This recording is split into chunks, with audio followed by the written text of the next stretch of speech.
So I hope you have watched the first two videos on how to increase your sales and improve your cash flow during this COVID-19 crisis. And now is the last video. We're going to put together an execution plan because so many people talk about plans to do this, plans to do that, but actually how do you execute that, right? So now the key thing is how do we get the whole company aligned behind this objective of getting cash or making cash your priority. So how do we execute a cash flow focus during this crisis? So in this section, we're going to talk about the first thing is setting a goal and then identify what we call critical numbers.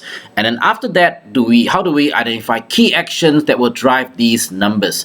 And lastly, how do we create a theme to focus everybody's energy on these key actions? Remember, the whole idea is how do we get the whole company to understand the priority now is cash? And then how do we come up with a set of actions that everybody understands and then come up with a focus so that everybody can move in this direction during this crisis? You see, I really believe that when we put all our energy and resources together, focus on one thing, we can achieve great things. And this season, this is really the way to beat the cash flow crisis. So the first thing we want to talk about is to set what we call a critical number, right? You identify a goal, but a goal must have a number because that number will tell you whether you are winning or losing. And the important thing is that you want to have as little numbers as possible, as little critical numbers, so as little goals as possible.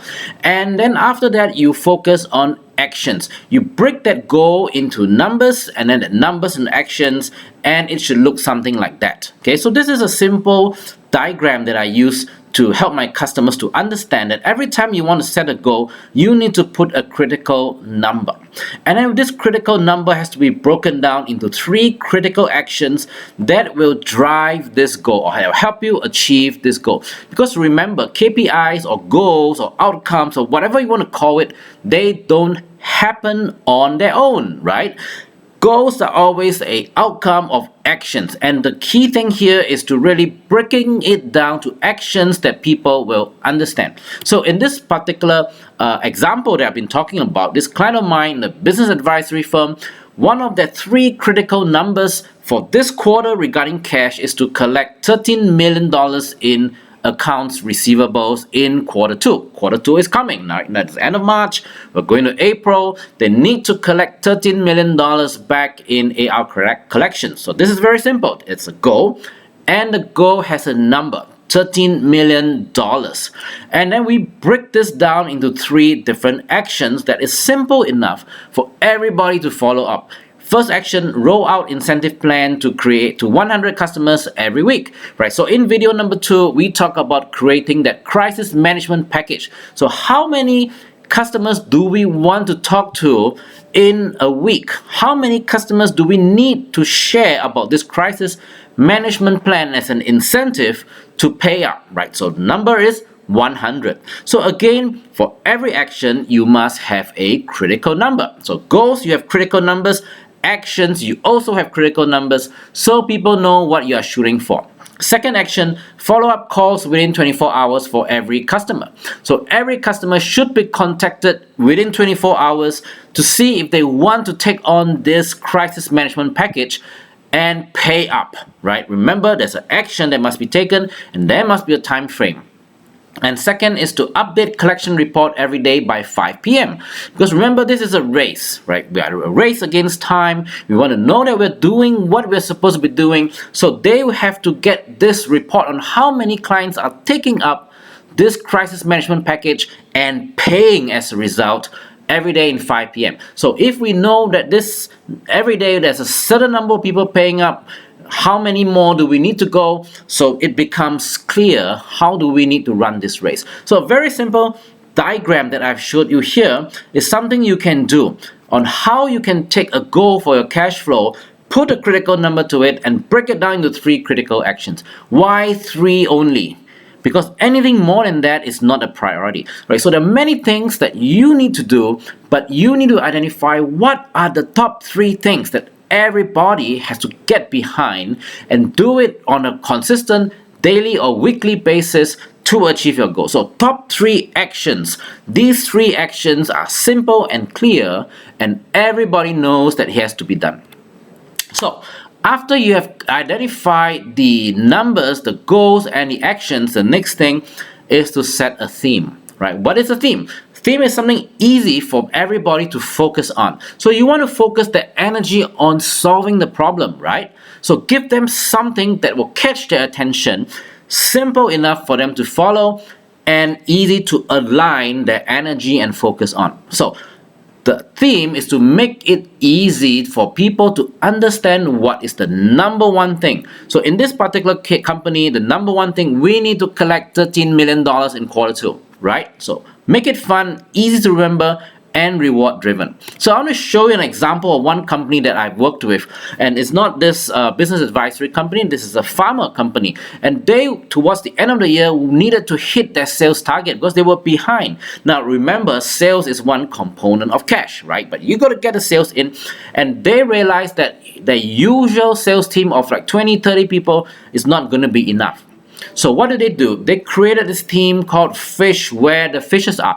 Very easy to remember, and they create a whole event where every business unit or every team has to come up with a skit or a story about how you can fish where the fishes are. The fish, of course, is the client, right? So where can we go to mobilize the whole company to find the right people to sell to? So that was the focus of their team, and they were able to close the year's sales target double the previous year. And what they did was to really get the whole company to focus their energy on one singular target or one singular number. So that's the purpose of a theme. So in that theme, to make it easy for people to understand what's going on, you need a scoreboard, right? Your scoreboard will tell you how are we doing. So this scoreboard needs to be updated every week. So every week people will be able to see how are we doing, and people will be able to know how can I contribute, how can I make that number move. So how do we create a theme? So first, choose a theme name that is engaging and simple for all to understand. Like that example I gave you, Fish Where the Fishes Are. Very easy to understand, very catchy, right? I have another client who do IT services, and they want to cut down the number of errors, and they chose a theme which is Bruce Lee. Bruce Lee is known for perfection, right? So what they want to do is to drive perfection by getting everybody to reduce the number of mistakes in their software. So choose a theme name that is engaging, simple for people to understand. They need to understand that this team is driving towards this. There's no point having something complicated nobody understands, and you just waste your time. So make it simple. Second is appoint a theme team. Now this theme team must be made up of people from different teams in your business.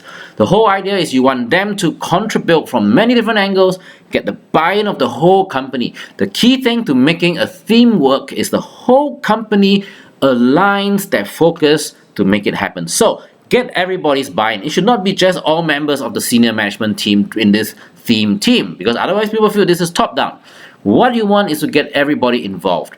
And lastly, whole weekly meetings involving the whole company to review the scoreboard. And now that's why the scoreboard is so important, because it tells everybody how are we doing, right? Then after we see how are we doing, then the question is always, what can we do next? What can you contribute? What can every team change that week to focus on driving the theme? So these are some simple ways to get everybody behind the crisis and channel everybody's focus to deal with it. We live in difficult times, guys. Make no mistake about that. We're all busy, right? We still got to run the business, but we also got to make sure we don't run out of cash. So if that's your focus, put a theme on it, put a scoreboard to it, break it down into a series of critical actions, and drive it every week.